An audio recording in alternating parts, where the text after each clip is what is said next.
Good morning to most, good afternoon to others, and good evening to the viewing audience across the pond. I am your host, Jason Miles, here for another episode of This is Revolution Podcast. If you're new to the channel, thank you so much for taking the time to check us out. If you're a returning listener or subscriber or one of our very valued patrons, so glad to have you back. You guys are saying, man, this show did start really late. It's because this show started and I forgot to hit go live.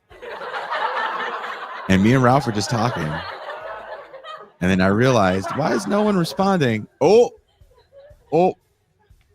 it happens. I want to thank all of the guests and all the good people that took time out of their busy schedules to check out our weekly programming. That was all over the place time-wise. You guys said you wanted the live show, right? Well, we gave it to you. We started the week off with our first ever foray into the true crime show, direct and to the point. It's up now, so check that out. We went on to watch the film that we discussed in that episode, 1986 dark drama, At Close Range. So good. Again, that's up for patrons right now for the Patreon replay. Wednesday night, we were joined by Dustin Gostella to discuss what the left misses on immigration. And union organizer Eric Blanc came on the show Thursday to discuss the folly of ultra-leftism when trying to build strong anti-war movements. If you do appreciate the programming that we produce on a weekly basis here on TIR and want to be a part of our movie nights and more, then become a patron or a paid YouTube subscriber for as little as $3 a month or a one-time payment of $30 for the year. You can have access to champagne rooms, past and present. Join us for our many, many movie nights. Again, we had one last night that lasted to the wee hours of the morning, which is probably why I fucked up and thought I was doing the show, and I wasn't. So there's that. Hey! Before I read the preamble, I want to say something about the city of my birth, Oakland, California. Recently in Oakland, two high-profile shootings shook the city. One took place at Skyline High, where a 15 and 16-year-old shot another 15-year-old student after an altercation. As parents, when we send our children to school, the last thing we expect is for them to navigate gun violence. And after years of organizing to get law enforcement out of schools, these are moments that can make communities vulnerable to reactionary calls for more police and harsher sentencing. Calls that solve nothing and only deepen the cycles we claim to want to break. That same day, just down the way at Laney College, Oakland lost someone irreplaceable. Longtime Skyline High football coach, Laney College coach, and Laney's current athletic director, John Beam. He was shot and killed. Beam was an advocate for the young men of Oakland, especially the athletes dismissed as cast-offs. His Laney College Eagles were featured on the sports reality series Last Chance U, which introduced the country to what Oakland already knew, that John Beam was the kind of person who looked a young man in the eye and said, I believe in you. In a moment where we often talked about the crisis of masculinity, it is people like John Beam who show us what masculinity can look like at its best. Men who refuse apathy, who help young people see the extraordinary in themselves, who make belief feel possible. He understood the power of a team, of belonging to something bigger than yourself, and embodied the idea that family is as much built as it is inherited.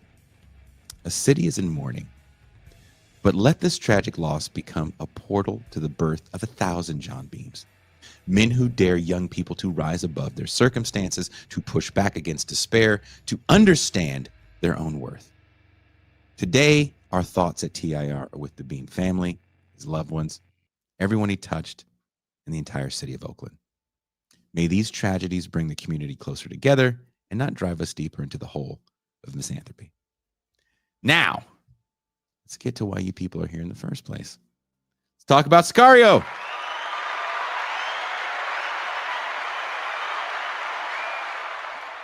You're the hunter or the hunted, a wolf or sheep, and in the land of wolves, anything less than predatory cunning means you are the lamb being led to slaughter. Last night, the TIR patrons and I watched the 2015 film Sicario, Denis Villeneuve's modern take on the war on drugs. About 30 minutes in, I realized exactly why this film probably arouses Donald Trump more than his fleeting memories of Epstein Island vacations. Sicario, for me, plays like a high budget, high gloss death wish, better effects, better performances, and a slightly reconfigured revenge fantasy. The propaganda, however, is familiar. In the 1980s, the war on drugs was fought on street corners with the faint hope that maybe, just maybe, you could work your way up to the big guy. In Sicario, the war has migrated into the shadows of the U.S. deep state, waged clandestinely across foreign borders. President Trump's newly escalated drug war, one that has already seen over 70 people killed in drug boat drone strikes, feels far more like Duterte's Philippines than even Clinton's America. Trump says openly that he wants to kill drug dealers, yet you can be certain the Sackler family will never experience the stealth precision of a drone strike in one of their many villas. But here's the twist. Sicario is, in many ways, an anti-drug war film, as our guest writes in his recent review. Quote, that Sicario is so relevant to current events a decade later is a testament to how well it has aged, how ahead of its time it was, and just what a great film Villeneuve crafted. A film of impeccable visual storytelling, a haunting soundtrack, and subtle, penetrating performances. Sicario breaks from the drug war films of the 80s and 90s, Clear and Present Danger, Sniper, whose Colombian jungle battles echoed Vietnam cinema. Villanueva instead frames the drug war through the deserts of northern Mexico, evoking the battlefields of Afghanistan and Iraq in the global war on terror. Its tactical aesthetic recalls Zero Dark 30, the hidden brutality, the collapsing distinction between friend and foe, and the moral ambiguity of a war with no clear end, an endless or forever war. Wherever you're watching or listening, you can find a link to Ralph's piece in last DVD titled Land of Wolves. Please welcome our guest coming all the way live from the UK, for real this time, Ralph Leonard.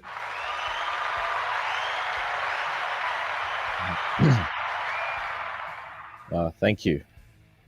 How are you? I'm good. Good. Now we're live for real. Now, you said you didn't like the sequel. What did the sequel do to you? Why don't you dig that? Because I think the sequel is a lot more vulgar compared to the first film. Because especially it plays into like the whole Trumpian tropes about immigration and the drug war. Like in the opening sequence of the second one, you see a bit about Al-Qaeda terrorists smuggle themselves into the United States through the Mexican border. Mm-hmm. And basically the whole story is like something you would see from a Call of Duty game. Okay. It's basically a massive like shoot 'em up sort of special forces propaganda. You didn't feel that way for the first one? The first one was more subtle. It was more sophisticated with how it did, and it also goes to show how much of a difference a director makes. Because Denis Villeneuve, who currently is like the YouTuber's favorite the YouTuber cinephile's favorite director at the moment, who incidentally is going to direct the next James Bond film, by the way. And is that a good thing? Could be, could not be. I don't know. James, are they going to have him be black yet? They canceled that. No Idris Elba, right? No. They're not going to get Idris Elba. Damn it. Yeah. I mean, I hadn't seen Sicario. I was saying this to Ralph offline that I had actually been to Juarez several times. Have nothing but quite positive memories of the city. And I was there during kind of towards the tail end of the height of their violence. 2010 was like really the height of the violence. And I think the movie comes out in 2015, and it's probably trying to tell the story of 2010. For those that don't know, Juarez is a border city near the El Paso border. And, the scary thing about going there the first time was that no one would take us there because we couldn't drive in on our own. We needed someone to drive us in, and they would tell us, "Oh, we don't go there because people get killed there." So there was no U.S. tourism. They weren't even allowing the soldiers to go there. So considering I live on a border town now, that looks like what people would think a border town is: tons of U.S. tourism. 24-hour pharmacies that play to the U.S. tourists. Walking around downtown Juarez was a very different.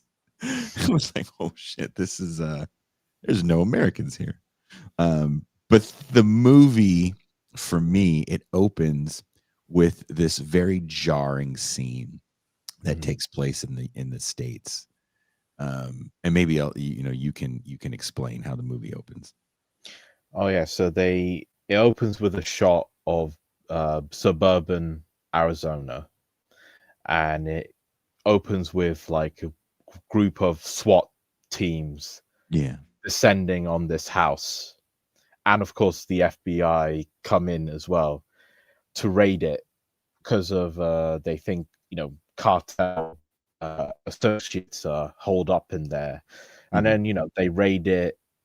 They kill the cartel members who fire on them, and then inadvertently they discover that there are bodies inside the house, and that's when they know that hidden within the walls of the house, and that's why they know, oh, this is some deep stuff they've just found. And then they investigate further, and they find that the parts of the compound is like booby trapped. So one person, like trying to unlock a kind of hatch door, ignites this booby trap, explosion happens, a few FBI agents get killed, and then the story moves on to how basically they want to get payback. They want to find the person who does this, and the main character, whose name is Kate Mercer, who's played by Emily Blunt, she wants in on this. She wants the payback, and basically they link her up with this CIA spook played by Josh Brolin, and she volunteers to be part of this kind of paramilitary clandestine effort to go after the cartel that was responsible for it. And that's where Kate finds herself into this like deeper and very ambiguous world where the law, as she understands it, is being like manipulated by the people who she thinks are meant to uphold it. And that's where her kind of idealistic vision as a servant of the state clashes with the reality of the deep state, if you will, how it conducts like its own efforts, or how it conducts the drug war. Do you see it always feels to me when you watch movies like this, and maybe you don't feel the same way. I'm a bit of a connoisseur of a certain kind of propaganda film. I really do enjoy the Death Wish movies, kind of for ironic comedy and a reminder of what that era looks like, as far as making a certain kind of propaganda about what drugs and crime look like, and how they're intertwined in the city, and how you have to handle these things. And as comical as those things can look at us now, some 40 years later, when I watched a movie like Sicario for the first time, and again, my first time in Juarez, a mass grave was discovered, but it's a grave. Trying to hide bodies in walls is the things of a madman. And then if you had a house full of dead people, you probably wouldn't have people inside that house just chilling. Because there would be no purpose for you to be there. It's the dead people house.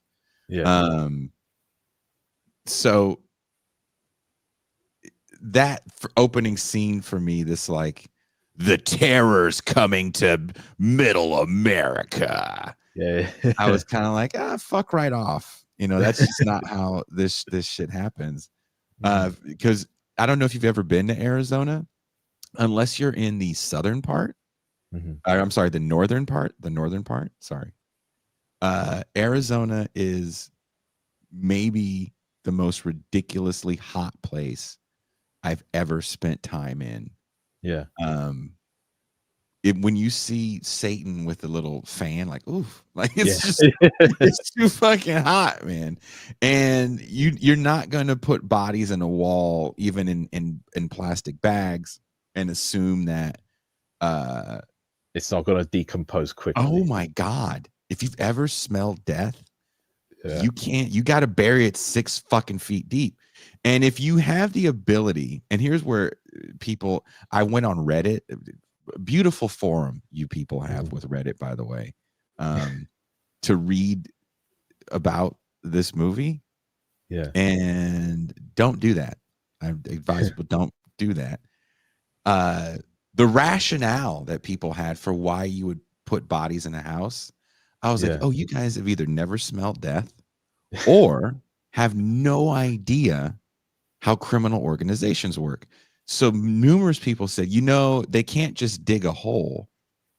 And I'm like, if you have the fucking money to buy every house in a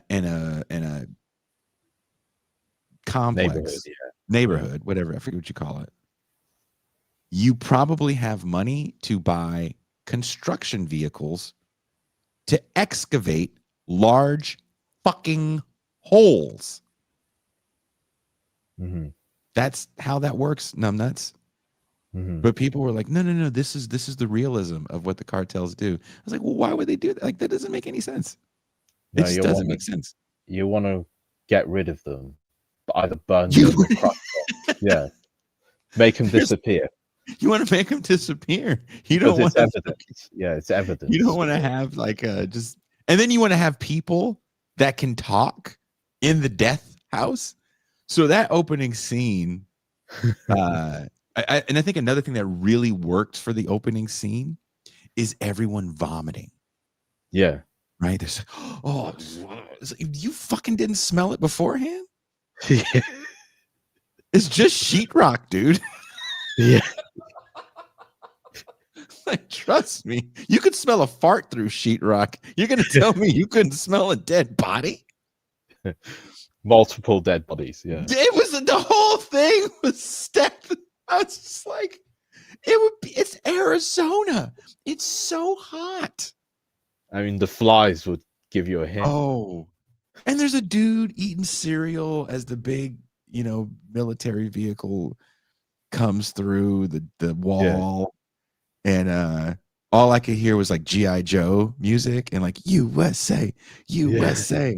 And a movie like this, when you watch Death Wish 40 years later, you go, this is ridiculous. You see Larry Fishburne try to block a bullet with a boombox, right? Yeah. Death Wish 2 and die. Go, hey, like you're like, that's not how people talk. And when I watch a movie like this, my first thought is like, okay, I see why people get super erect to shit like this. And then they go run down and want to join ICE. They put down their Call of Duty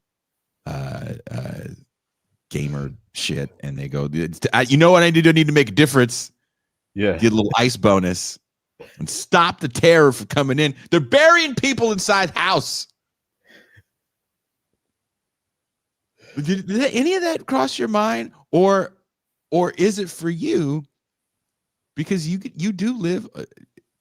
Cartel violence looks different where we are in the world. There's violent people where you live that do crazy violent shit. It looks different, right? Can you watch a movie like this and it's just pure escapism from you? I suppose in a sense it was escapism. But I didn't take that opening scene that seriously, or I took it as like a metaphor. Okay. Like this is them trying to say, like Taylor Sheridan wrote this movie, right? And he's like, the new flavor of the month on Paramount, because he also wrote like Special Ops Lioness, which is another these like special forces glorification kind of shows. And I take it as him using it as a metaphor to say, oh, the cartel, they're here, they're in Middle America, they're not over there in Mexico, contained in like Latin America. They are like they've infiltrated the homeland, right? Mm-hmm. So, and that's how much that's how much of a threat they are now. And it's like, in order, that's why we have to take action, if you know what I mean. We have to really escalate this war. That's why, the war matters, because of this reason. And then, and the movie's kind of, because the way because this is the why Sicario is very interesting, because on the one hand there is that kind of liberal critique of the drug war, that you have all these cowboys like Matt Graves and the CIA running riot and disregarding the rule of law. But then on the other hand, like, and in the end of the movie kind of puts this point as well, is that actually maybe the CIA spooks kind of have a point as well, because at the end of the movie there's this like little piece of dialogue Matt Graves says to Buck's character right at the end, where he says, well, because it comes out, right, that the US state kind of plays different drug factions off against each other for the sake of order, just sort of for the sake of stability. And this comes to her as like a complete shattering of her expectation, because it says that the US state is complicit with organized crime. That's not, that the point of the drug was not actually to win the drug war, it's to kind of manage this kind of problem. Just contain it. And then he says, look, at the end of the day, so long as 20% of people in America want to snort this shit, order's the best we can hope for. This is the best we can do, right? And so long as there's demand for these drugs, the supply will get there somehow. And it's better if there's one drug faction that is all powerful and we can contain that, as opposed to, because he was saying that the Medellin faction, Pablo Escobar, that after he was taken down, all you had is these competitors trying to pick through the pieces and be the next one and competing with each other. And that's what fuels this violence, And he's saying, if we, support one drug faction against all the others to be the top dog, then we can at least manage this problem. But we're not going to eradicate it. Don't think that the point of the war on drugs is to actually win it. That was interesting. I did kind of dig the end little monologue that he had with her, because I think for me what was interesting about her character is that I think when you watch it, you think she's going to be the hero. And I think you write about this, who's going to eventually overcome her fears. She's going to get tougher as the movie progresses, and she's going to be the wolf among the wolves. And it never happens. And you kind of find out that Benicio del Toro's character is supposed to be the hero, who is also very, very shady. Well, again, if you've ever seen the Death Wish movies, it's about a architect who all of a sudden gets mad because horrible things happen to his family. And then he learns how to use a gun, and then he becomes a stealth killer. And by the fourth one, he knows how to make explosives and infiltrate 4 different crime families. That's how I feel about Benicio del Toro's character. You're supposed to be a lawyer who's an adult when this tragedy happens. Like, you find out later in the movie that the cartel killed his family. I'm like, okay, but you all of a sudden become Rambo? Like, how does that? Where was Rambo training for lawyers? If lawyers could get Rambo training, do you know how many lawyers would be Rambo? Do you know how many public defenders would walk into the courtroom shirtless with a red bandana on? Like, there's this thing with these movies too that I love is that good guys never miss. Good guys are way more stealthy. And bad guys with guns are there just to hold the gun so they can be murdered. And it's why I wrote that Benicio del Toro's character is really the main character of this movie. He is. He really is. He's Superman. And what I found interesting about this movie is that it's from the perspective of a side character. Because there's a version of this movie that would be made where Benicio del Toro is from his point of view, but this movie is from Kate's point of view, who in a different version would be like the annoying FBI agent who's like very legally diligent. Oh, let's not do this, guys. And she's it's like not by the book. Yeah, and she's like the obstacle to Benicio del Toro's revenge fantasy that the audience is meant to go behind because that's the real justice he deserves. Like, the singular badass who beats all the odds, who kills all these people to get to the big guy who caused him so much harm.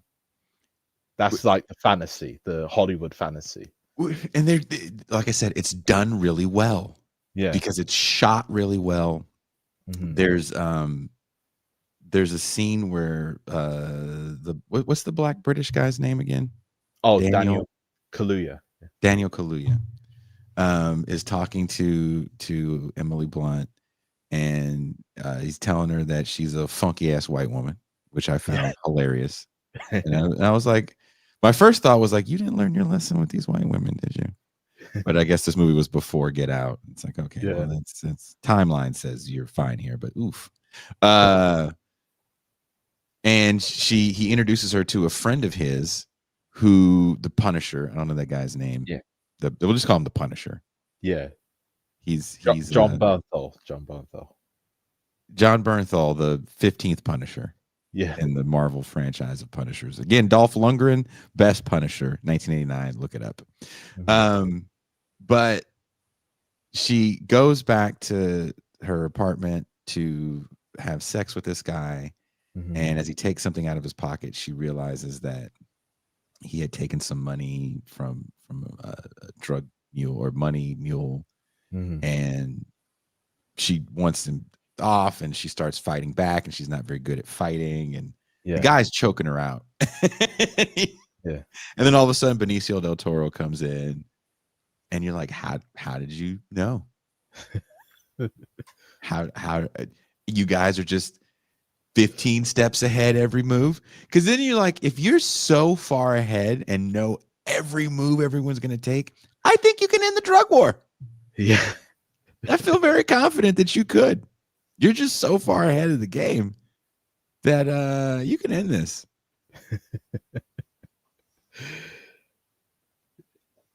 But yeah, I don't know if that was too much for you as well, or again, were you just in the movie at that point? You were just like, Benicio does it again. Because I was like trying to see it from her point of view, because I actually thought when I first watched it, I thought she was the main character. This was like her story. It's only when I thought about it more, it's like, no, actually, this is Benicio del Toro's story. This is Alejandro's story, and it's because she's like the pawn. Like she's the pawn of Benicio del Toro and Josh Brolin. Because she's only there to give a kind of sheen of legal legitimacy to everything they've done. Because, as they say, the CIA can't operate on American soil without an FBI agent in attendance. Yeah. I was like, the amount of N-word please is going through my mind of some of these scenes. It's like, oh, really? It's we needed you here. You're just a pawn. I'm like, that sounds like bullshit, but I'm in it. I'm here. It's fun. It's fun bullshit. And the film was trying to do this like juxtaposition because they also had the cop, the Mexican cop, who was also a pawn of the cartels. Yeah. And it's trying to make this kind of I suppose equivalence that the American state and the cartel operate on in very similar ways in how they exploit people to do the business that they're engaged in. And there's a kind of kind of very parallel similarity. And obviously with the Mexican cop, it's more tragic because he's a pawn of the cartel purely out of circumstance, because he doesn't earn enough money from being a cop, and he has to provide for his family, and he has to help the cartel smuggle these drugs in his police car. But even though he knows that, you know, what he's doing is like not good, but it still feels like I have to do it in the necessity of it.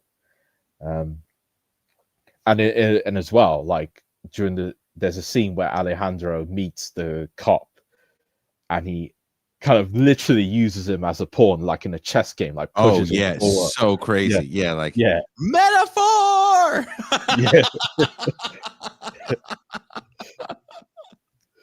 No, true story. Living here in Mexico, you do see some interesting things. I do live in a border town, and I took the bus one day. If I find this picture, Ralph, I'll send it to you. Under each seat was a package wrapped exactly like the drugs were wrapped in that movie.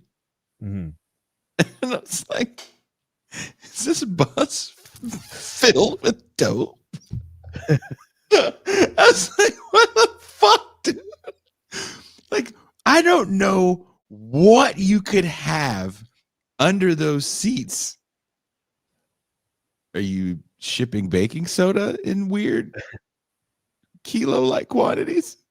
But it is interesting living here and seeing certain aspects of this stuff, because when you watch movies,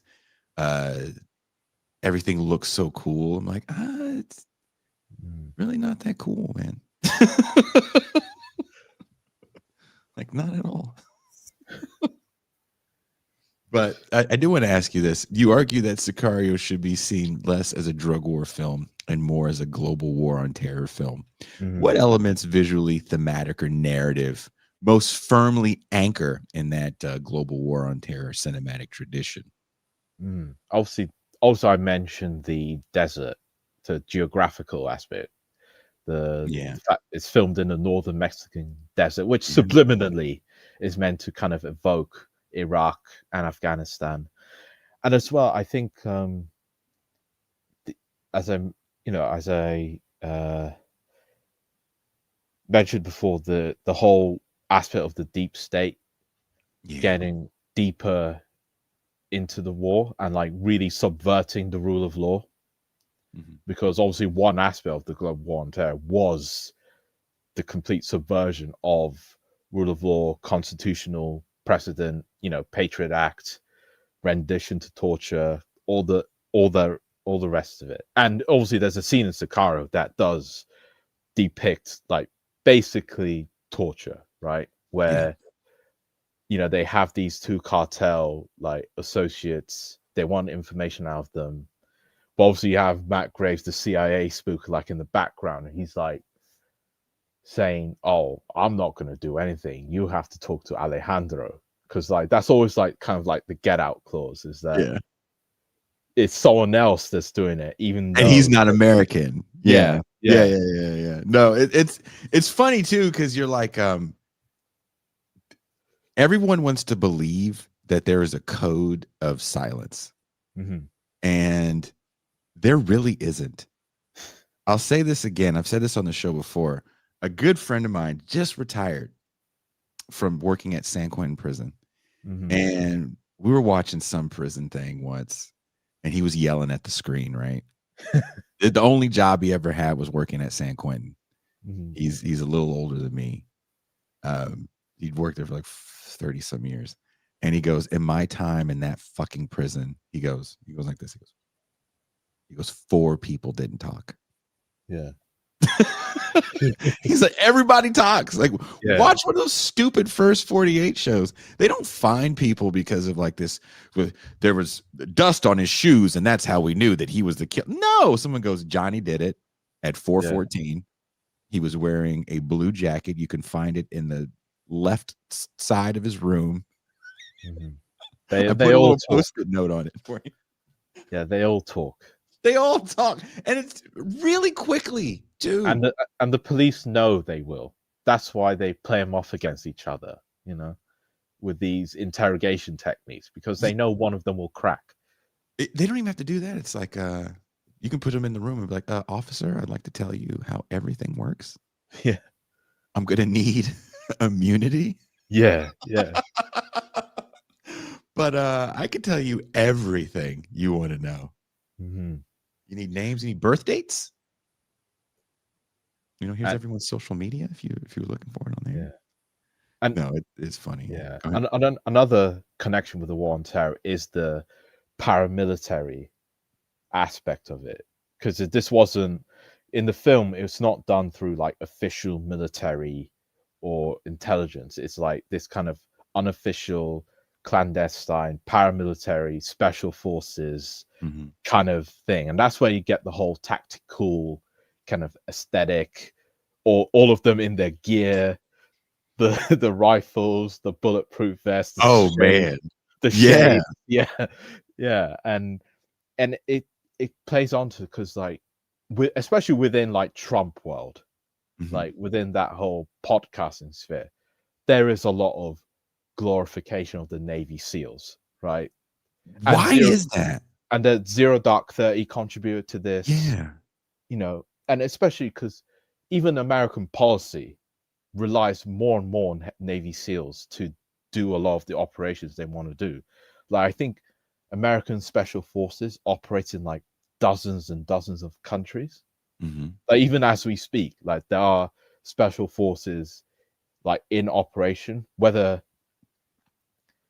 maybe not directly actually guns pulled, guns blazing operations, but like they are operating in dozens and dozens of countries, and that kind of use has kind of increased since September the 11th, and that's where you get this culture of like the glorification of the Navy SEALs as like the ultimate warriors, like the ultimate, like they're the creme de la creme That of, have to work outside of the box because they're yeah, dealing with, which is a big theme of the movie that yeah, I actually did enjoy, because I regardless of how I feel about the overall message, I mhm, do think that that's one of those things that's hard for people to wrap their head around in general.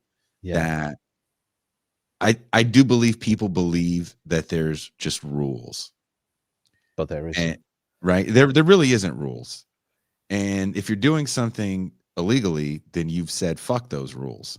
Yeah. And then people believe on the other side that there's people that uphold those rules.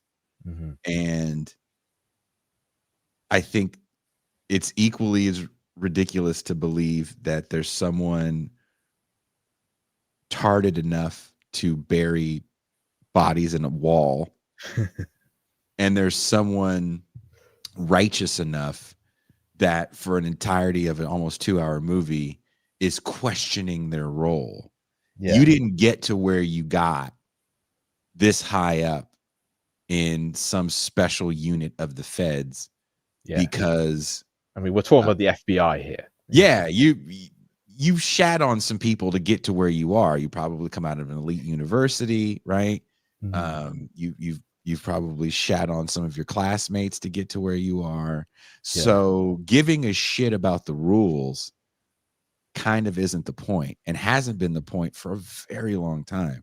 The higher you go up the ladder, if you get that high up the ladder, when you're there with the guy with the flip-flops, which is also some funny ass bullshit. It's like, have you seen how white people dress? And he wore a Visit Cuba t-shirt. Yeah, just like, how do we make this guy look like Val Kilmer, murderous Val Kilmer. It's like she's not going to give a shit about rules, and that's not the right way. You don't give a shit about that. You don't catch these people because you give a shit about the rules. Yeah, it's like even with the Bin Laden raid, the US bent. I mean, bent is a nice way of putting it. They bent a lot of rules to get to Bin Laden. Even considering like the fake vaccine program they did in the town, like where Bin Laden was held up, Abbottabad, where they got all these kids, said there's a vaccine program because they wanted to have DNA of Bin Laden's kids to know that he was like in the area, and it was obviously a fake vaccine program. Like, and it's like very it's kind of very unethical thing to do, and that's why after that, when this came out, people like became more skeptical of like vaccine programs because it's like, oh, what's the CIA gonna do next? That sort of thing. And Trump, Florida, guys. Yeah, and even in Britain, we have this kind of glorification of the special forces. If there's a problem, send the SAS in. And you see in like even the recent Call of Duty games, Black Ops 5 and 6, there's this guy called Captain Price who's like got this really gravelly English accent, like this stereotypical SAS operator type. And I know it's a very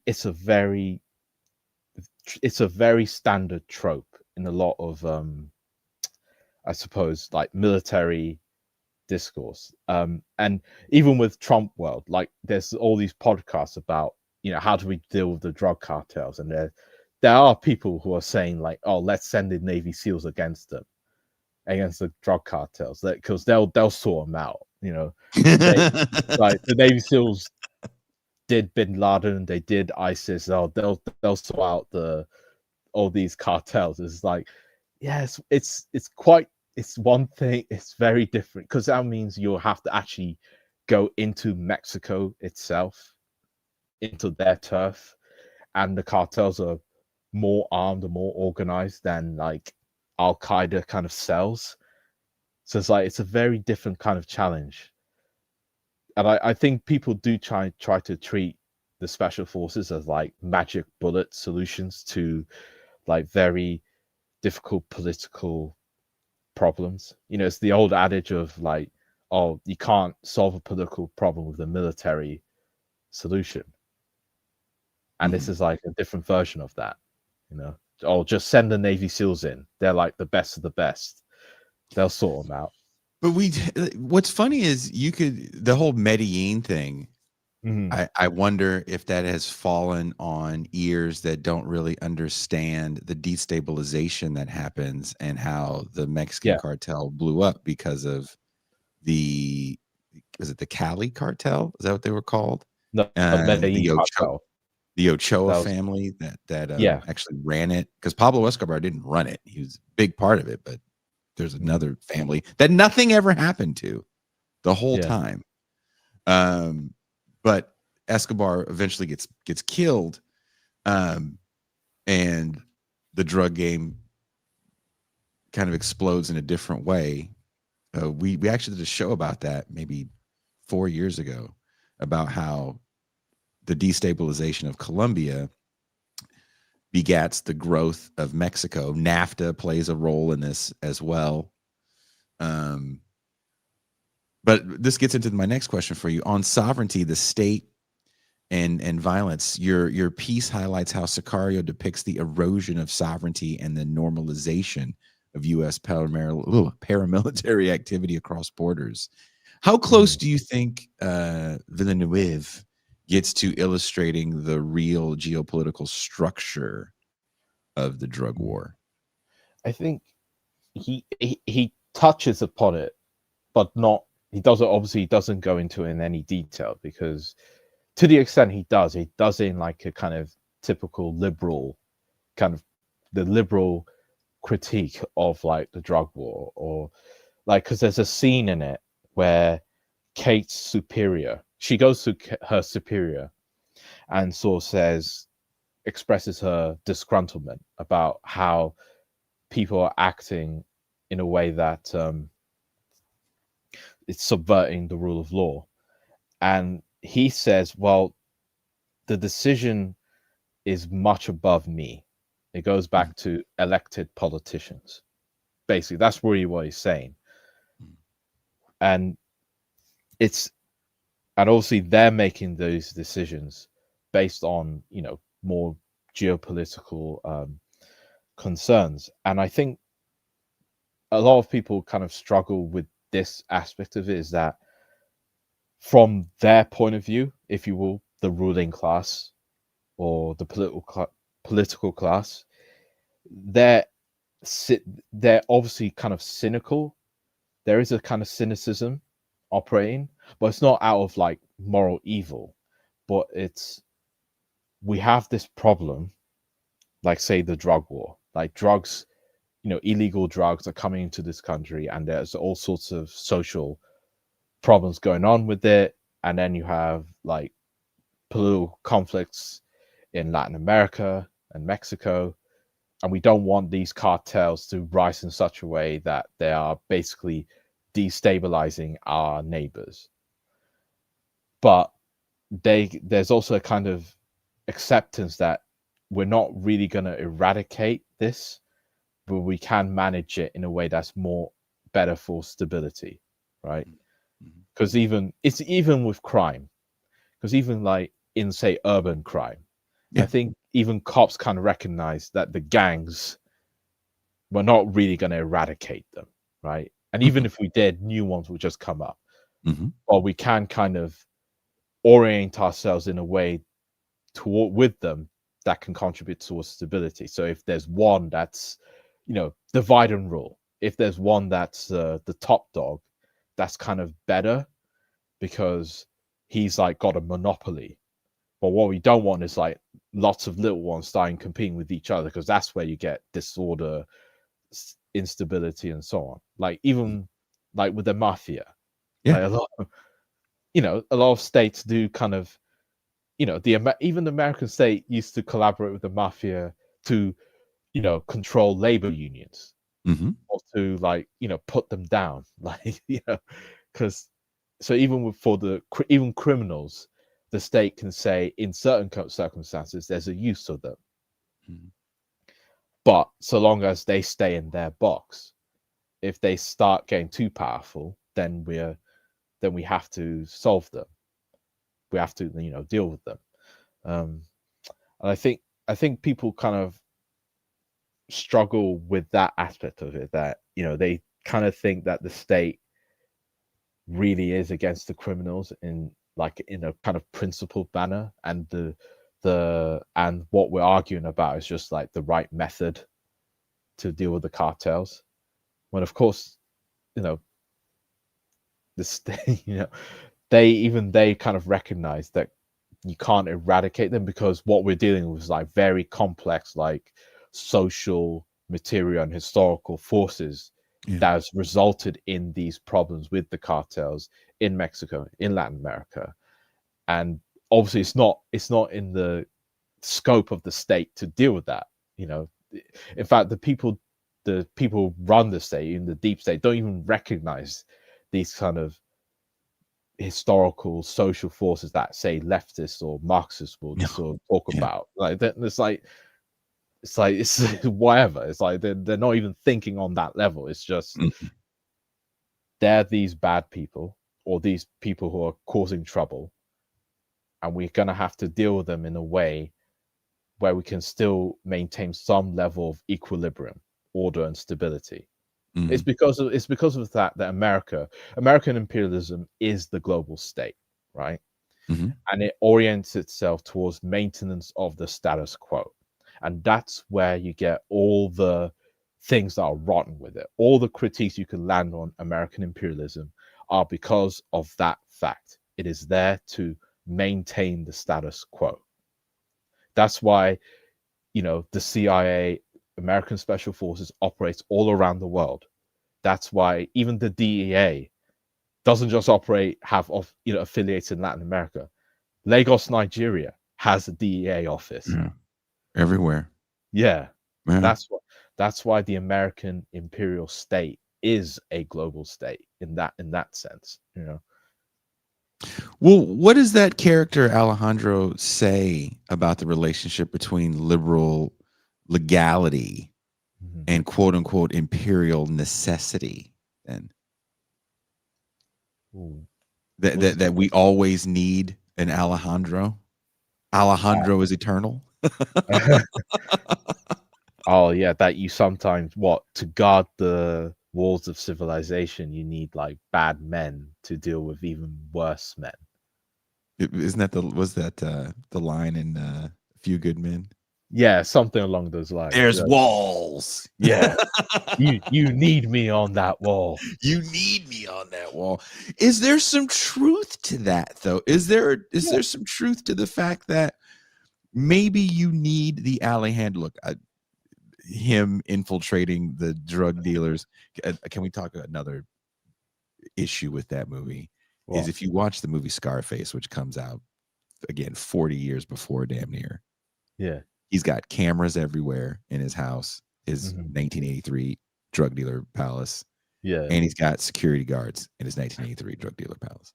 And it's just a game of numbers that kills him, right? Yeah. More people came in droves because it's about numbers. It's not about skilled assassins. It's about numbers. If there's 50 skilled assassins all chilling in a room and 100 dudes with guns are shooting at them, there's a good chance 100 dudes are going to kill 50 assassins. There's a really good chance. It's a really, really good chance. In this movie, the guy in his drug dealer ridiculous palace, beautiful drug dealer palace, by the way, had 3 dudes. 3 dudes that were all standing next to each other. Who has security for a sprawling villa with no cameras and 3 dudes? He killed all 3 dudes with like a knock-knock joke. He just pulled up. He was like, "What are you here for? The main bad guy. Okay, let him in." And then it's like, pow, pow, pow. Yeah, and he walks up on him and his family having dinner. And that's when he does his little speech. Yeah. Which an insane scene. An insane scene. That movie was a masterclass on less is more, in my opinion. Yeah, definitely. That's why a director can make a difference. Denis Villeneuve, But yeah, watching that scene is another one of those. You gotta be fucking kidding me, man. Even in Rambo, he had to go through like a 45 inchman. It's not even like a shit ton of henchmen. It's just like 3 dudes. 3 dudes that hey, you're not supposed to be here. That's fine. We're all chill. The 3 of us securing a massive compound, standing next to each other, as people do. But Emily Blunt's character, Kate Mercer, is framed as the liberal conscience of the film. But you argue she's also complicit. Is Sicario ultimately a critique of American innocence, or does it still fall back into that trope?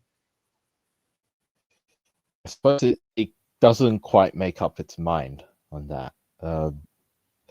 Because on the one hand, she is meant to represent this kind of white bread American innocence, this, I suppose, liberal, rear guard for, truth, justice, and the American way.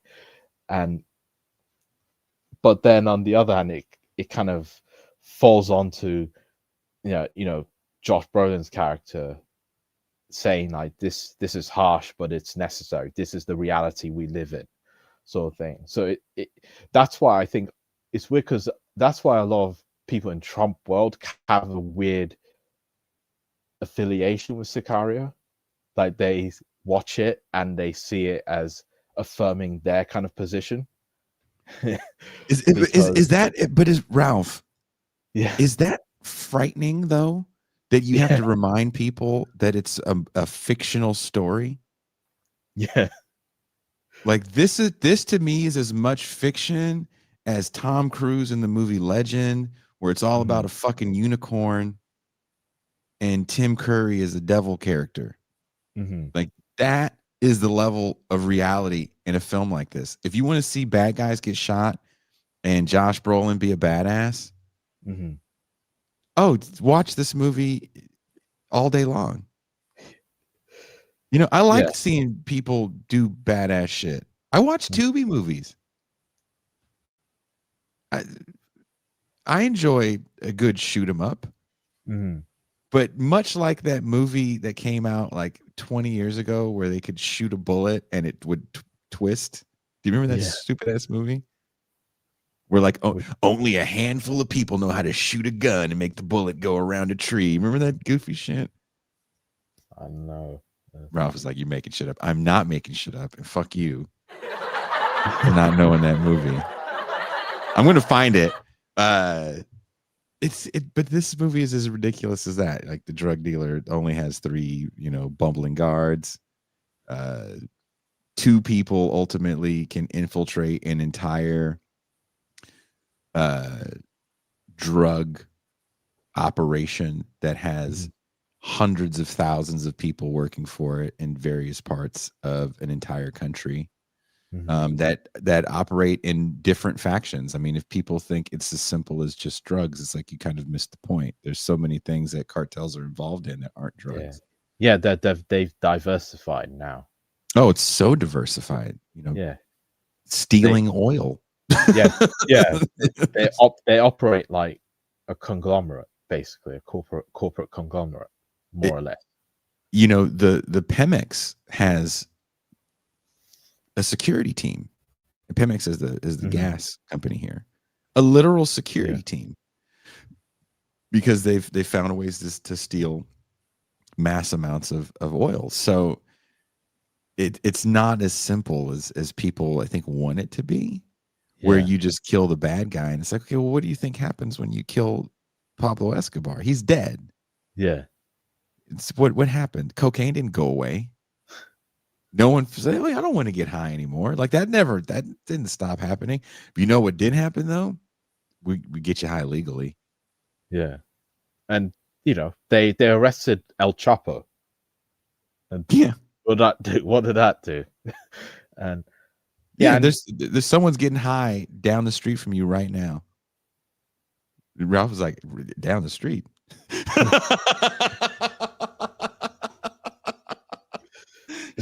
In the next room. but yeah, it's so strange how this movie has a mini cult around it among Trump world. Like Yeah.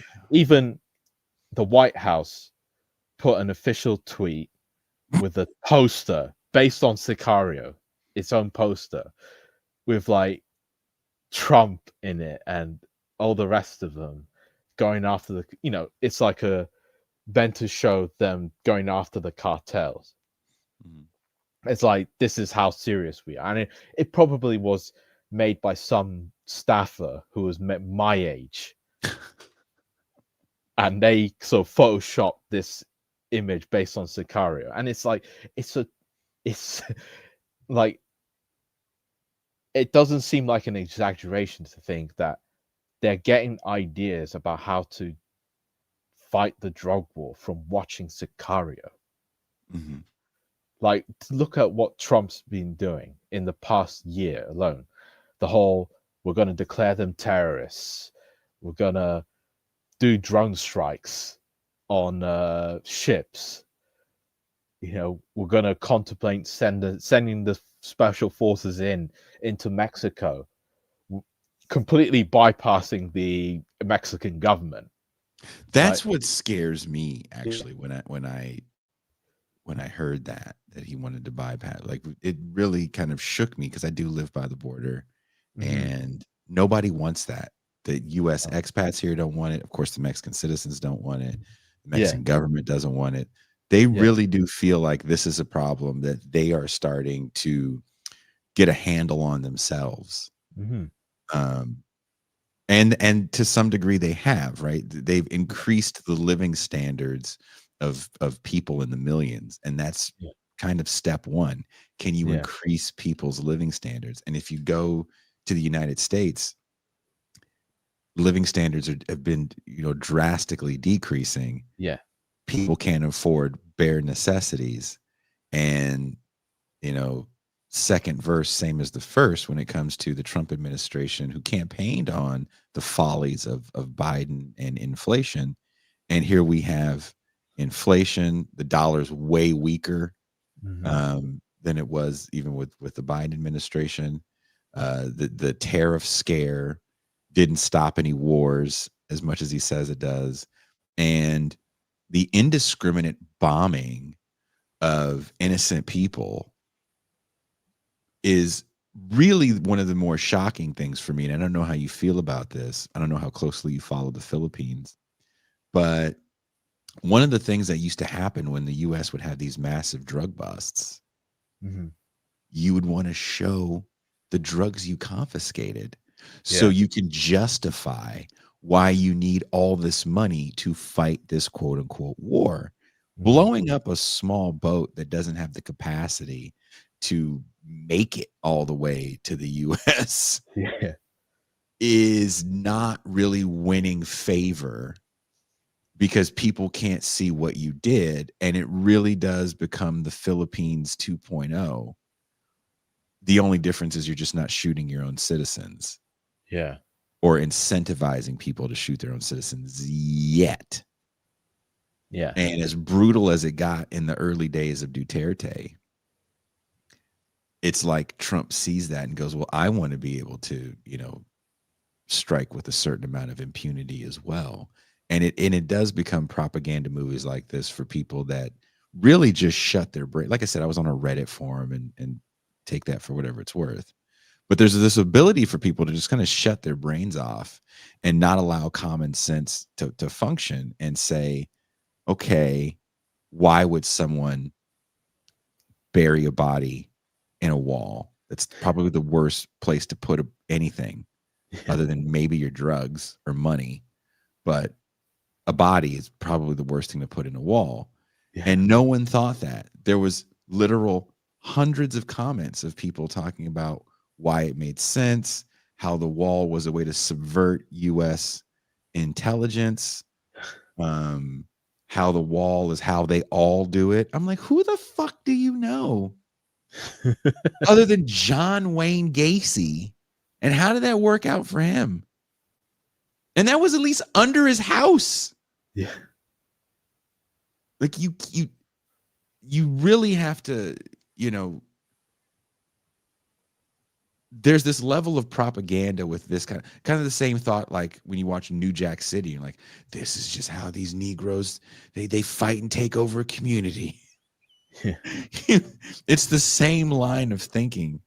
And as much as that shit scared me back in the day, movies like Sicario terrify the shit out of me now, because it has this other thing that maybe the hood films of the 90s didn't have. The hood films of the 90s had hip hop to help be part of the propaganda arm, but that was on accident. And they had contradictory messages, right? It was like, we got to sell drugs because we don't have opportunity, but drugs are bad, and so is violence. Whereas with this shit there's a whole podcast sphere, as you said, that is some of the most watched shows in this country. It ain't, a lot of times it ain't Joe Rogan or Theo Von. It's like Shawn Mendes, whatever the fuck his name is, having some guy. You're right? Sean Ryan. Sean Ryan. Sorry. Shawn Mendes is someone else. But singer. but interviewing these people and having these pseudo intellectual conversations about the inner workings of the cartel mind.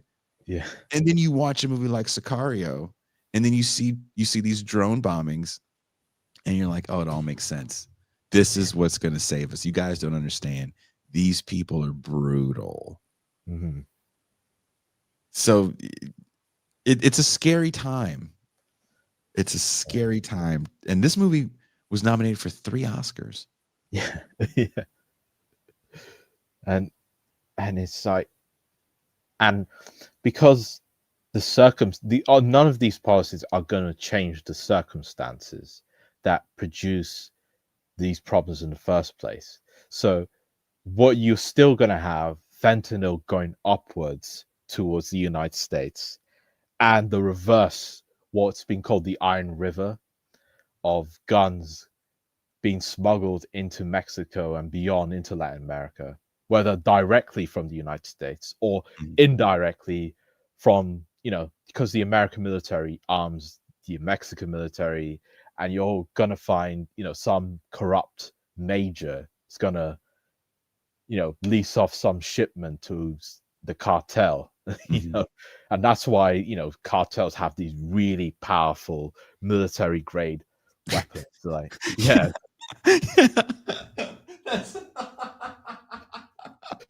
They have tanks. Like, I don't know, maybe, but they all have gold pistoleros. Yeah. You guys know more than me, apparently. Yeah. It's like, it's like the state is complicit in it in its own way. It's on the one hand, it fights the drug war, but it's also pouring a big load of gasoline onto the war itself. Ken K, thank you for the super chat. He says bodies and walls is a Catholic church tradition. Fucked up, Ken. That was, I don't know, that was one of those things that kind of rubbed me the wrong way. And then this character of this woman that's constantly like, why am I here? Like, you wouldn't ask that fucking question. You wouldn't ask that question at all. You're like, where can I put this on my resume? Yeah. And every time she has her why am I here, this isn't right sort of moment, in the background there's always a star-spangled banner somewhere. Really? Yeah, because symbolically, like, as visual, the visual, like, aspect, mise en scène, is like saying this is her making a stand for the American way, truth, justice in the American way. Yeah. Ralph, you're so good. You're so good at this. I do want you to do this on a monthly basis. Come in here and talk about movies that you want to talk about. I want no say so in what you want to talk about, because I do love your writing and your insight on some of these things. You made me watch this movie not the way I probably would have watched it on my own, which would have been with Reese's Pieces and maybe a soda, and just laughed my ass off. Like, I had to watch it in the serious Ralph way, because I can't have this conversation with you and pretend to be mildly intellectual. This movie's fucking the new Death Wish for people that wear Oakleys backwards on their baseball hat.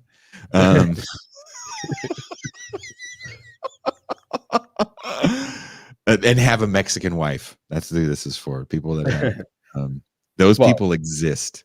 But you can watch Miss Bala. What's that? The original Mexican one. It's Miss Bala is there's 2 versions. There's the Mexican version in 2011, Spanish language, and then there's the American version, which was made a few years later, which is worse. But Miss Bala is like a story about like a beauty pageant, and it incorporates a lot of these themes about the drug cartels, and it's quite good, actually. I want to check that out. Maybe I could have it on my Mexican Tubi. In your essay, you note that the logic of Sicario aligns disturbingly well with Trump's own stated desire to kill drug dealers. How do you interpret the current cycle of drone strikes in light of the cinematic narratives that you analyze? Do you think this is going to... There is pushback. I don't know if you guys are talking about this in the UK at all. Is it pretty quiet on the UK front about the US drone strikes? Yeah, it's very quiet. We're talking about other stuff. Yeah, Really? We were more talking about how the BBC doctored one of Trump's speeches. Like, You want to talk a little bit about the BBC, what's going on right now oh yeah, with the sure. BBC? I think that's important. Yeah, so basically, in recently, the head of the BBC, the two top people in the BBC resigned, basically because the BBC Panorama program more or less doctored Trump's speech in 2021. So they spliced together two separate speeches he made that were hours apart to make him sound like we're going to go over to the Capitol and we're going to fight, when there's a cut between the two of them. So they're not from the same thing. Or the BBC edited it in a way to say, as if he was saying that, more or less to say he was inciting the January the 6th riots, putsch. And this got found out, and there was a whole controversy about it, and the two top people in the BBC basically resigned recently, and now they've opened the door for Trump to sue them, and Trump has said I'm gonna sue the BBC for $1 to $5 billion, $1 to $5 billion, and the BBC now have been doing a lot of damage control, and now there's now become political controversy because there are people on the right wing of politics who are saying like, well, BBC should be defunded because they revealed their bias because they're meant to be impartial, and there's a lot of this talk about the bias of the BBC and what its supposed stance is, and then you have like liberal centrists who are doing this what I call centrist dad British nationalism. They're saying like keep Trump away from our BBC. Like, we have to defend the BBC as an institution from Trump. And people aligned with Trump in Britain, like Nigel Farage and Reform, because they want to get rid of the BBC and have like a news landscape that's like Fox News or like right wing, more or less. Okay. That's gross. But that's been a huge story over there. Yeah, in like the past week. Yeah, and we'll see whether Trump actually does sue the BBC. Because I could see him doing it. Yeah, because unfortunately there is because of what the BBC did, there's an open door there for him to do it. I mean, anything to get the attention away from the insanity that is the Epstein files. Yeah. The chaos, the political chaos that exists in the United States, I guess you could say globally, but definitely the political chaos that exists in the United States in the year of our Lord 2025 is anyone that says they know which way the wind is blowing so much smoke up your ass, because no one knows. This is just such an insane time to be alive. The last 10 years, no one could have predicted the last 10 years. Same in Britain. Right? Who would have thought about Brexit? Like, who saw Brexit come in 10 years ago? Who saw, what, Boris Johnson? Yeah, Boris Johnson. Who saw the rise of Reform? And Nigel Farage. The rise of Farage.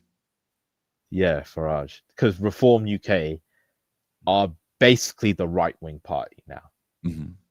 They are de facto the right-wing party. They are de facto Her Majesty's loyal opposition. Even though officially it's still the Conservatives, but Reform have risen such a way that they dominate the right-wing discourse in Britain. And and because like the Keir Starmer's government is such a catastrophe at the moment, it's like it's possible that he could be deposed as the Prime Minister and the Labour Party leader by the Labour Party itself.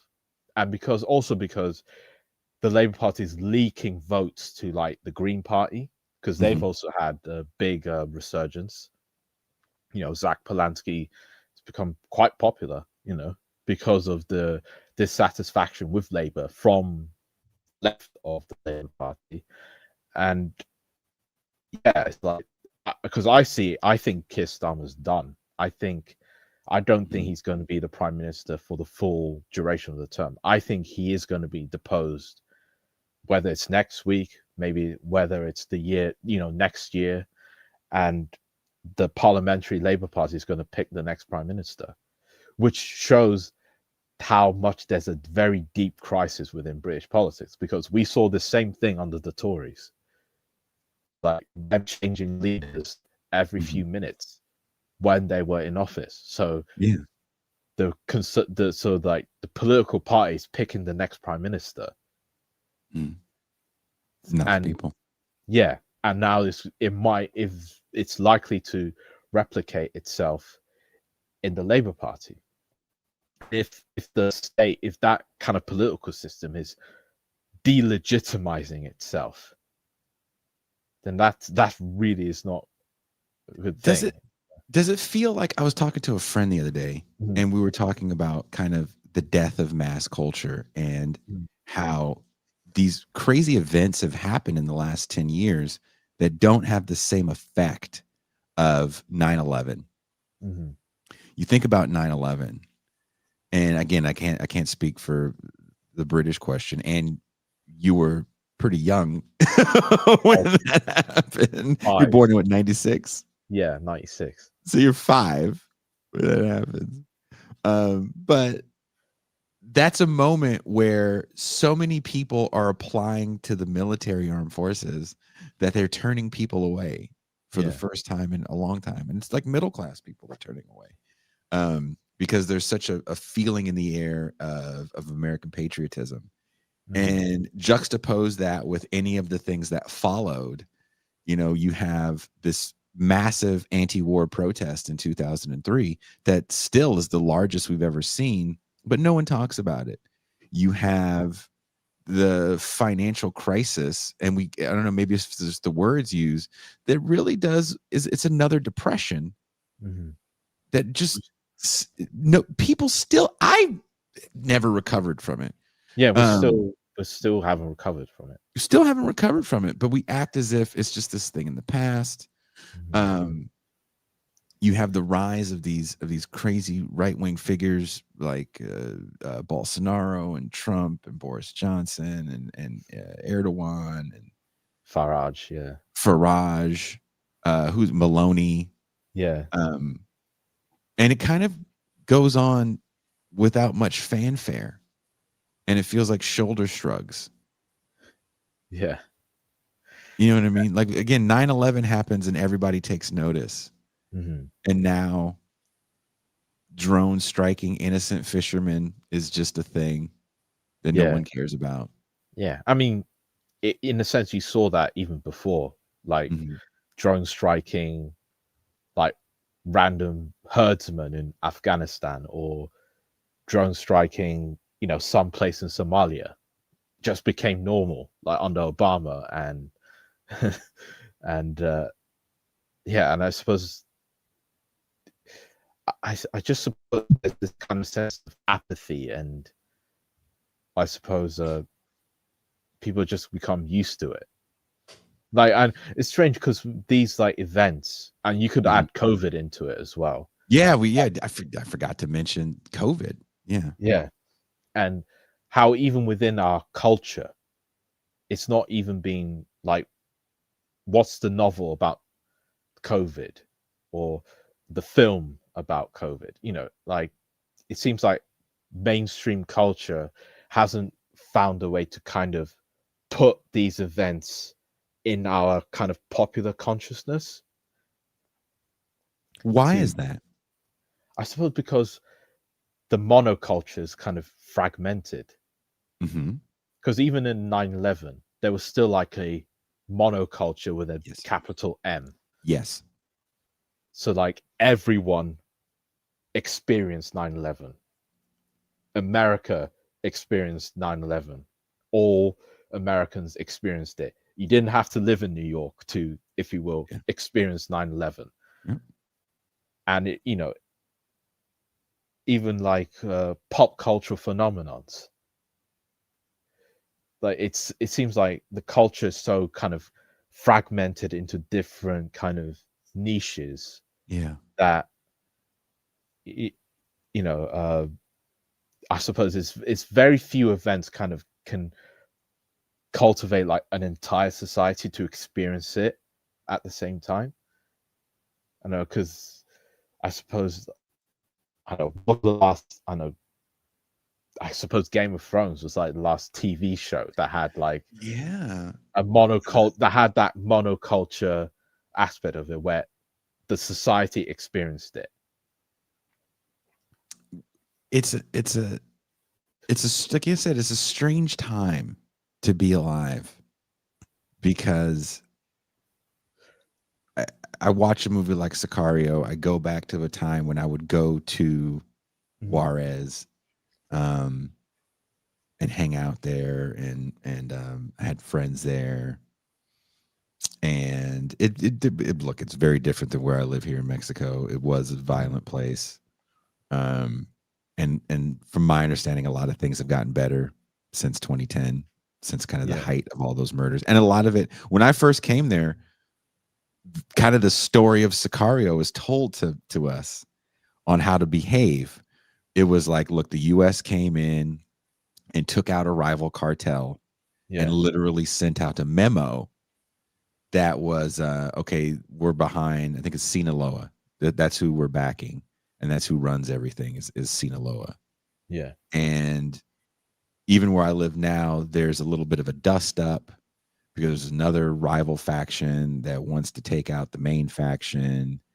And the big difference between illicit drugs and legal drugs is monopoly power is literally just bought, right? Like we have the money to buy you out. We're going to buy you out, or we're going to have this massive merger. We'll pass legislation to do this. And that's what happens on the legal end. On the illegal end, right, there is no mergers and acquisitions. It's just mergers and acquisitions through merciless, murderous power. And there's been some innocent people that were killed at a big race out here maybe last year.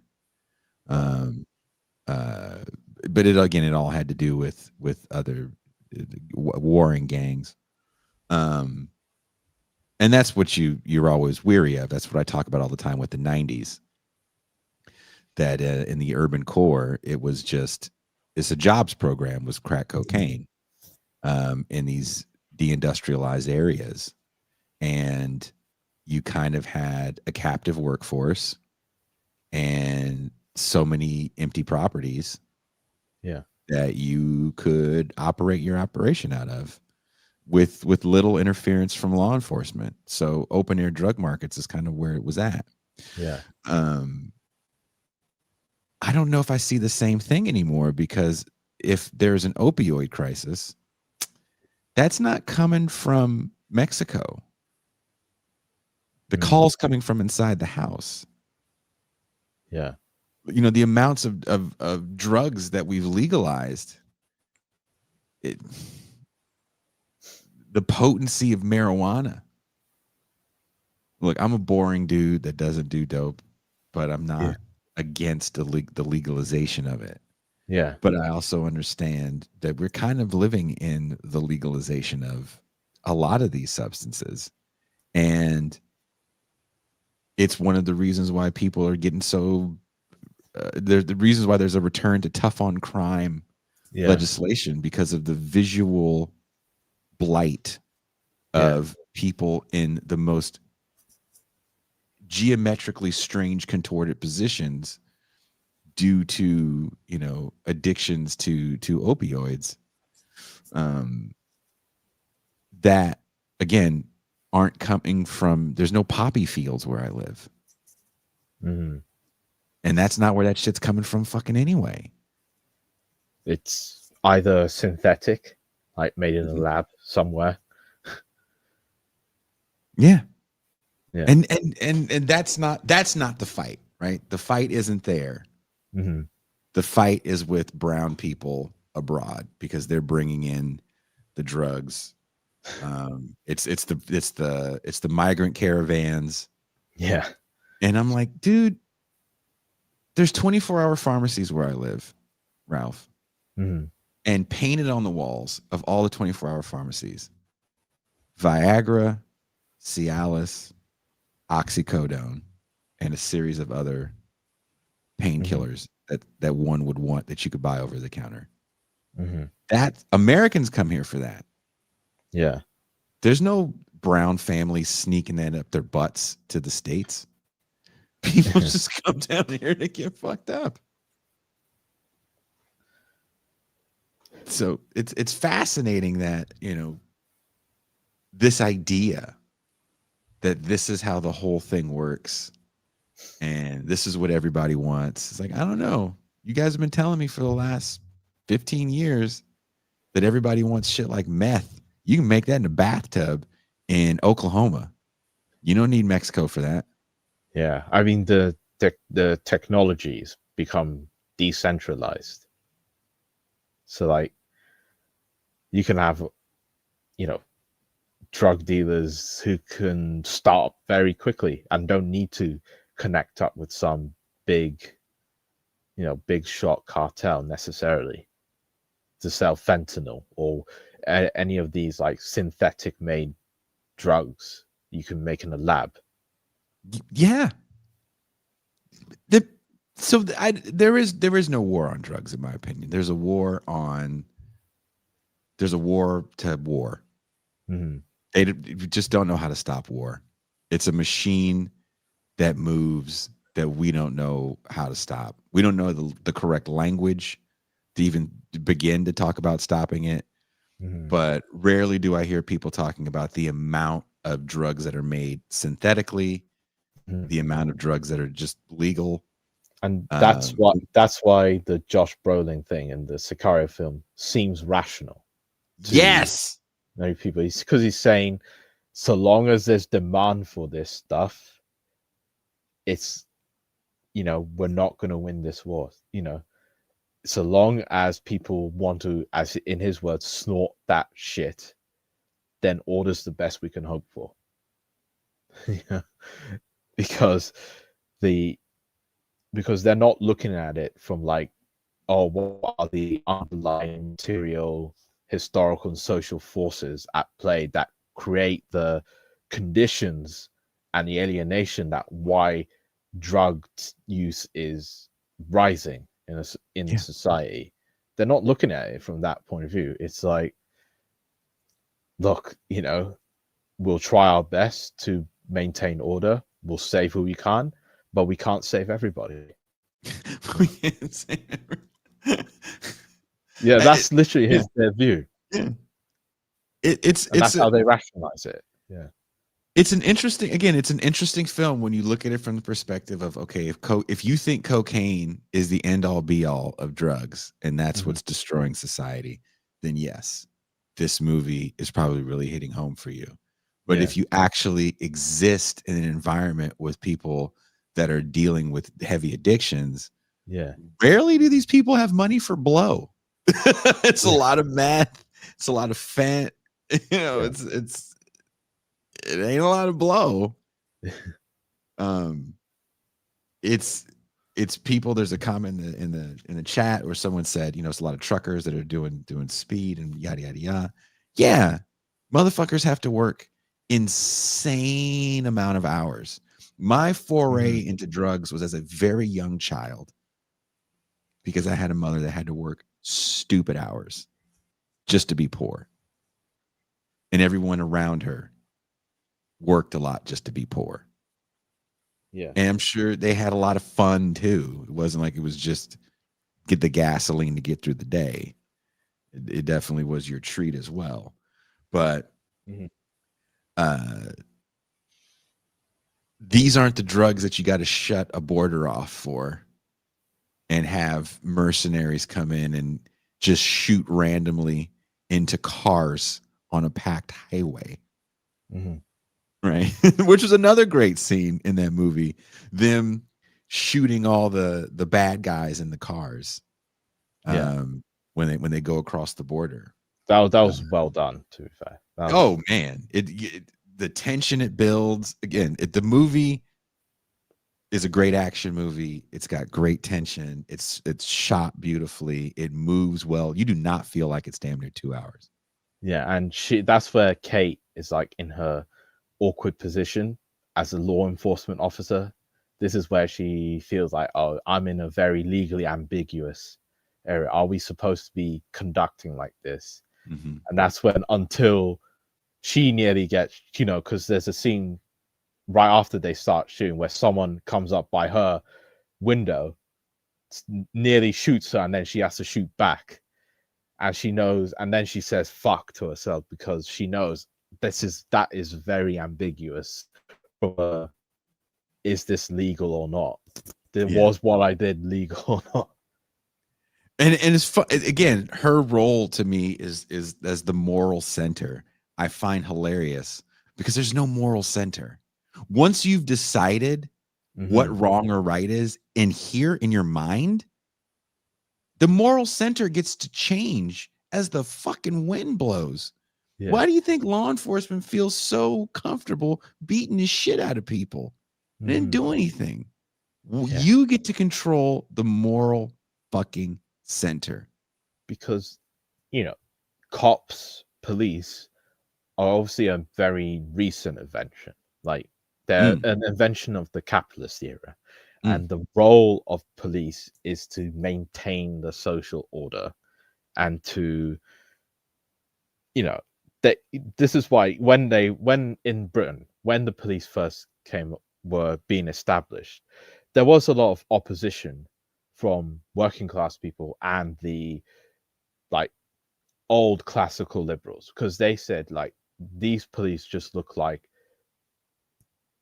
soldiers quartering civilians. Does this resembles like an armed occupation of society? And this is not what a free society looks like, because what that means is that they're there to control people, to repress as a tool of repression, right? And that's why they're there. They're representatives of the state controlling society, right? And that's where you get these situations where police, beat down on civilians, or feel like, you have this internet genre, which is kind of perverse, of police shootings, the body cam videos. It really is, man. Preach about it. Preach. And then you see the comments saying, "Oh, he deserved it," or "Go get him." Yeah. And there's just something very perverse about that kind of consumption of violence online, and it's really, really gruesome. Some of them, and the fact that we as a society kind of rationalize it in this kind of way, we kind of use it as a kind of entertainment. Real violence. This isn't movie violence. This is real life. Bullets being flying, bullets being shot, people being killed, and blood coming out of them. But we don't investigate further as to why is it that the cops have to act in this way? Because because you can say, oh, they act out of this way out of necessity, but then we, as a society, we make a virtue out of that necessity. But instead of asking, why does that necessity exist, and what can we do to change that necessity, to change circumstances in a way where that necessity isn't a thing, right? I mean, how is police violence where you live? I know it's a little different. It's different because, in Britain most police don't carry guns, right? But I always say, well, police don't need guns to kill people, right? Because Very true. because sometimes British people can be a little bit arrogant, right? When we talk about, oh, our unarmed police, look how special we are, like, and we're so civilized. We don't need every cop to be armed. But obviously, a lot of police violence here, it's like out of view. It's like these mysterious deaths in custody sort of thing.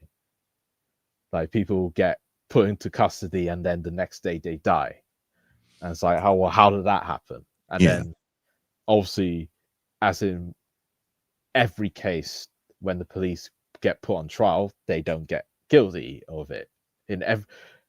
Pretty much, I think since 1967, there's only been one time where police has been like found guilty for like Killing someone?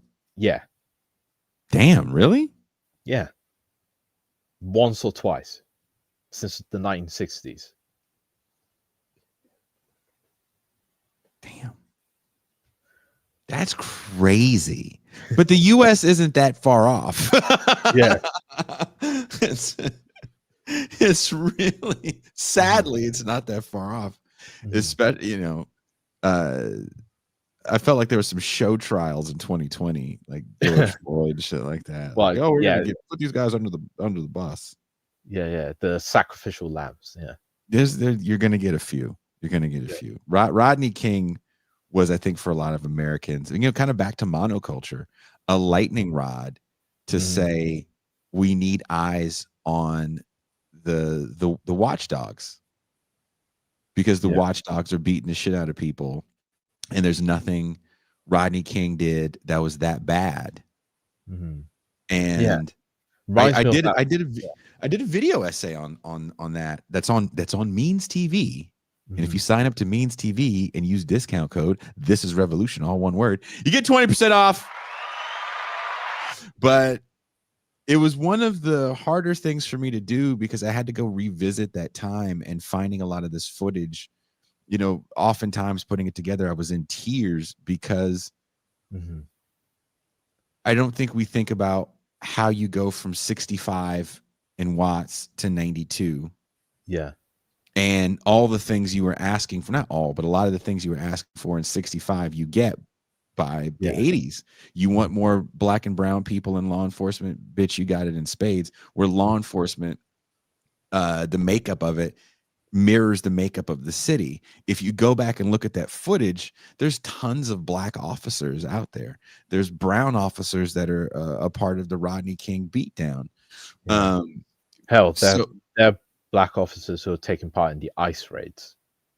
And so this idea, if it's simply, you know, white supremacy, then what say you to the people of color that are a part of white supremacy? It's usually internalized racism, or the devil made me do it. Yeah.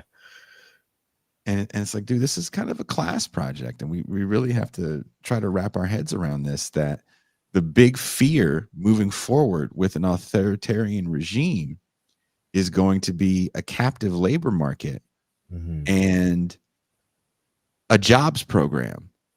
And as we saw this government shutdown, the longest in US history, that even caused, like, you know, planes they shut down thousands of flights across the US. Kristi Noem gives out these random $10,000 thank you checks to a whole bunch of black TSA people. Yeah. You know, you can suck that bad, have a horrible propaganda arm, be embroiled in scandal after scandal, but at the end of the day, we'll show ourselves giving these Negroes $10,000, and you'll shut the fuck up. Joe Biden didn't give you $10,000 for taking away Jason's toothpaste at Heathrow, or on his way to Heathrow. So I don't know if you saw that in British news, but it was, I dropped my head in shame, because I've been watching what I can watch these ICE raids. ICE is actually in a town that I used to live near, a place called Santa Maria, California, which is in the central coast of California. It is a predominantly Latin city that at one point in time was a very violent city. Crime rates have gone down precipitously, but they're doing that thing that they do, which is just, terrorizing the shit out of people and trying to intimidate the shit out of people. Yeah. And I look at these guys with the ICE shit on, they don't look like Josh Brolin. Look like a bunch of dudes shaped like Archie Bunker out there. and it's not to just say you're fat and out of shape. It's just to say, much like when I worked in the Gulf of Mexico and or I should say North Dakota in the oil fields, people need work. Yeah. People need fucking work. And is it going to destroy the environment if I do this? Listening to the conversations around how fracking wasn't fucking with the water when the newspaper that we got from North Dakota had an article on the front page, fracking water deemed toxic. Yeah. The city of Williston doesn't know where to put all this toxic water. And the shoulder shrugging of the people that were there, because like, well, I'm making $3,000 a week. Bitch, I was unemployed for the last 5 years. I'm ex-military. I wasn't doing shit. And now I'm making $3,000 a week. You can eat all the dicks, you and your environment. And that's the scary part that I see with the ICE stuff. Again, I don't know. I know you have your own housing crisis and income crises in the UK, but you don't have anything similar to this, right? No, not ICE. No, not in this way. Though, if Nigel Farage gets his way, we might, because Reform have their official policy, and the person who put forward this policy for Reform is actually a Muslim, Zia Yusuf. So I wonder how the people squared that circle about white supremacy and all that. He had this policy of mass deportations, right? That if Reform get into power, they're going to put a handle on the immigration problem through mass deportations, right? And he was talking about deporting like, hundreds of thousands or something like that of people, illegal immigrants, right? But then the discourse shifted in a way to say, well, maybe we can deport some legal people as well. The same shit Trump said. Yeah. Yeah. And it wasn't just Reform that I was saying. There was some elements of the conservatives, like even Kemi Badenoch was saying, yeah, maybe we can toy around with going after some legal people as well. Right. It's like, once you like, if the one thing you have is citizenship, right? That gives you a certain amount of freedom and rights. If you've built your life around that, and now we're changing the meaning of what citizenship means, well, we should be a little alarmed. Yeah, that's what some elements of the Trump people want. They want to basically get rid of birthrights and citizenship. And in Britain, it's strange because for most of England's history, like it was birthright from Magna Carta until Margaret Thatcher. It was like officially legally, it was birthright. If you're born here, you're a subject of the crown. That's it, right? But then Margaret Thatcher in the 1981 British Nationality Acts kind of changed it, where it wasn't totally blood and soil, but it was kind of halfway in between for British citizenship. So like, because it was meant to, like, it was kind of in a racist way go after like the Commonwealth immigration. So people who came from Caribbean, South Asia, years after the Second World War. And so it's like you can't. So it's basically linked British citizenship to like your grandparents. So like if your grandparents were born in Britain, then you can be considered British. but obviously it's not totally blood and soil, because obviously you can come here and adopt British citizenship as well. Yeah. But then with like later acts, like in 2022, the Tory government passed another like nationality and border bill, and that's why, you know, this argument over Shamima Begum, I've heard the name. the basically who left to join ISIS, Okay. and now she's now in this legal limbo because British government want to basically withdraw her citizenship from Britain. And the reason why legally they can actually do it is because her grandparents weren't born in Britain. They were born in Bangladesh. So legally, in the law, she's not really British. She's Bangladeshi. If you get And that what wasn't that part of the Commonwealth at one point in time? yes, but because of the bill Margaret Thatcher passed in the 1980s, Bangladesh is not part of this British, but no longer part of the British jurisdiction. We don't need you anymore. Go away. Yeah, that sort of thing. So, and there's this argument because about precedent that if they can do it, if they can do it, then it's going to set a precedent where, in theory at least, there are like a substantial amount of ethnic minorities whose citizenship could be pulled away, revoked like that by the British state legally.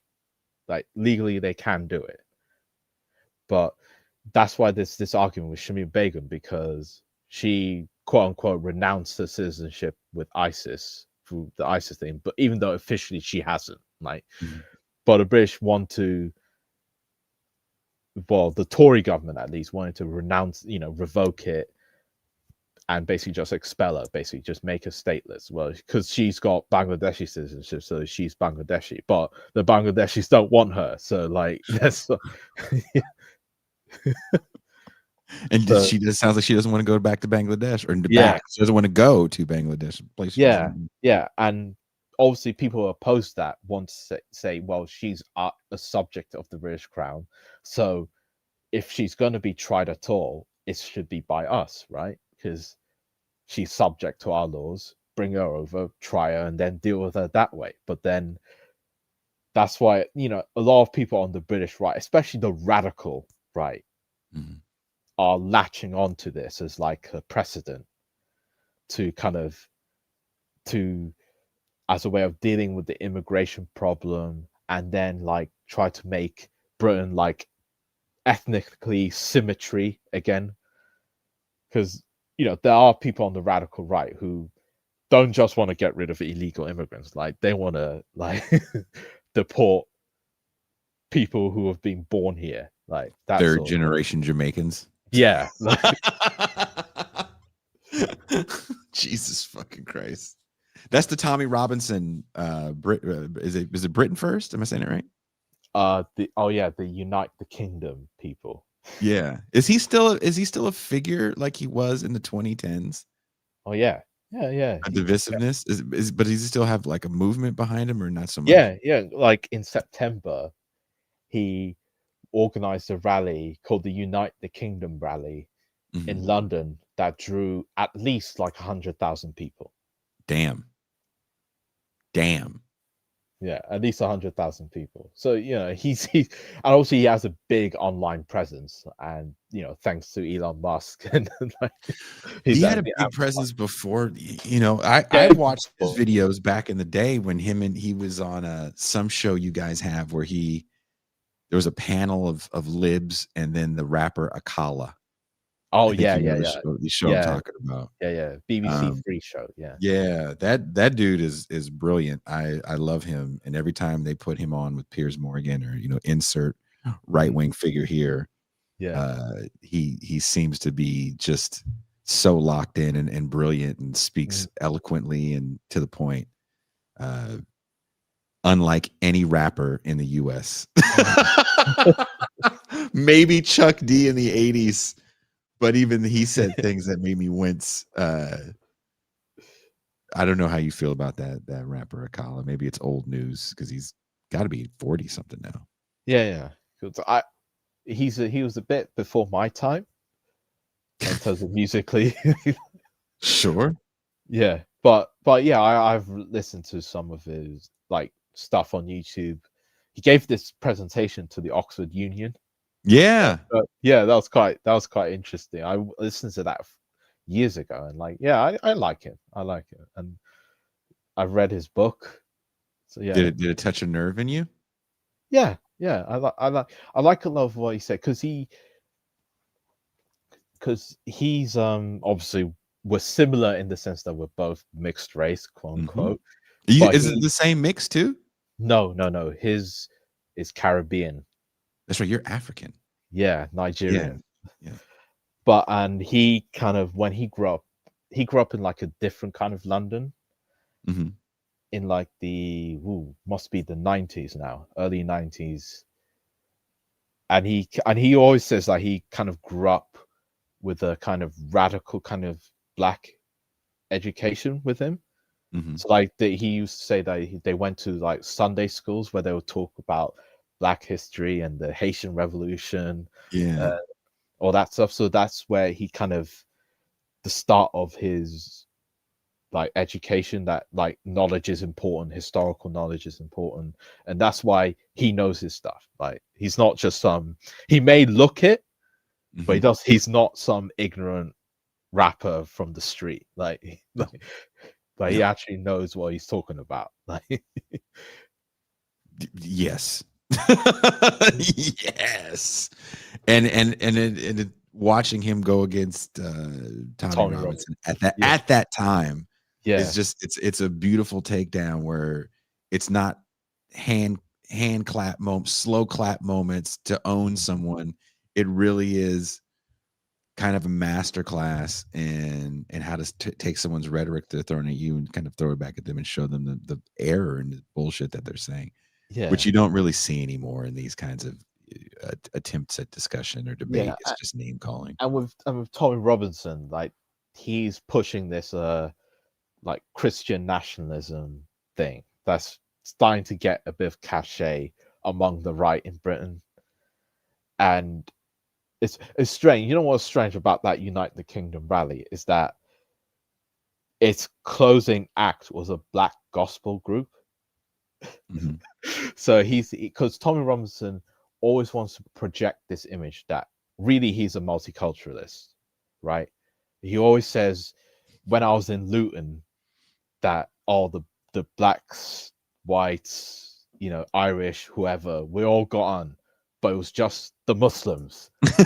They didn't want to integrate. He hates Muslims. God, he hates Muslims. Yeah, that's his whole thing. Is that his thing is, I'm a support. The Muslims are not integrating, quote unquote, into this multi-ethnic Britishness or whatever, multi-Englishness. Like they're like something else. They just they're excluding themselves, right? That's his whole. If you listen to every interview he's ever given, he always says that right at the beginning. And it's and this is the thing, a division on the right, because you have the Tommy Robinson part, want to have this kind of multi-racial nationalism, that still can be very xenophobic, but ultimately it's just anti-Muslim, right? And then you have those who are really just like ethno-nationalists, like, the one debate that's been going on in England but over the past year was about Englishness, right? English identity. Do you have to be white to be English, right? Okay. And there's a whole part of the right, the radical right, that have more or less that really are arguing that, yeah, only white people, only like basically, because Rishi Sunak can't be English because he's really Indian and Hindu. Because that was the thing that ignited the whole thing, right? Because this podcast, trigonometry, with and they were interviewing like the editor of the Spectator, the former editor of the Spectator, and he was the Fraser Nelson, and he was positing Rishi Sunak, the ex-prime minister, as an example of, integration, that, Rishi Sunak is just as English as anybody else, right? And then Konstantin Kisin in Trigonometry stopped him there and said, but he's a brown Hindu, he's not English. And then that's what caused this whole like noise for the past year, like, oh, who can be English, who can not be English? Is it an ethnicity? Is it a culture? Is it ancestral? Is it racial? Is it about white skin or not? Can black people be English? Blah blah blah blah. It's like, so yeah, it's crazy. Like, can black people be English? Can Indian people be English? Can Asian people be English? It's like, really? Because like what Konstantin Kiss will say is like, well, they can be British because British is a civic identity, but they can't be English because that's ancestral heritage, ethnicity. That's like the division that they use. Yeah.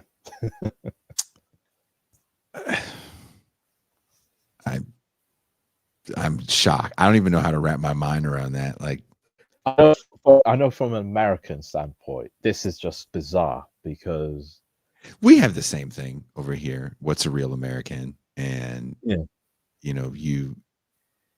someone will be like, I could trace my ancestry back to the Mayflower. It's like, so what does that mean? Yeah, you're using some weird European blood and soil. Yeah, like I don't like, what does that mean to anyone, dude? You own a janitorial service and you're kind of a douchebag. Like, calm down. Nobody cares about your Mayflower heritage.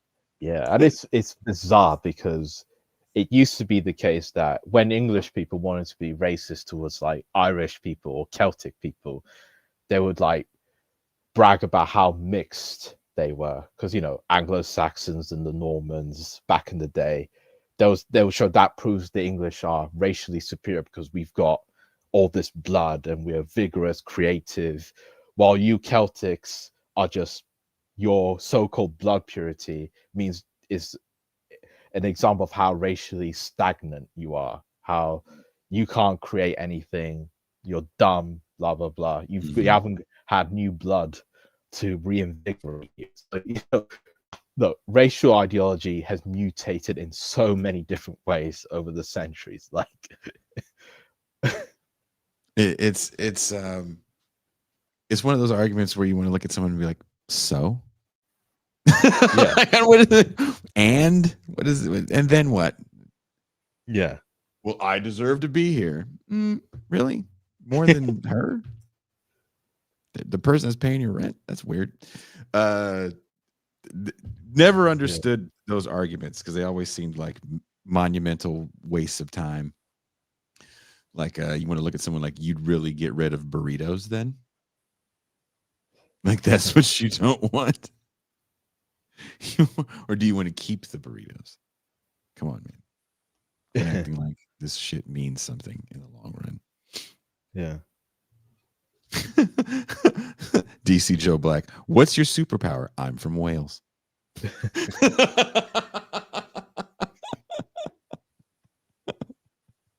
Nick says, keep the burritos, please. That's Trump doesn't want you to have burritos, Nick. Just remember that. They don't want it. They want nothing but Salisbury steak. That's it. They want a nation of Salisbury steak and peas eaters. That's not my America. So what, Ralph, what are you working on next?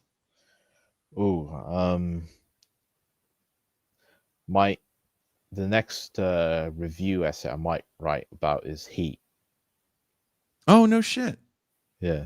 From what angle? I was looking at, I suppose because the criminals in it, I think that they're still playing cops and robbers, but perhaps because the police have become more militarized, that they are like relics. They're being turned into relics. of a lost era, and that's. I was thinking, and also because it's set in Los Angeles, and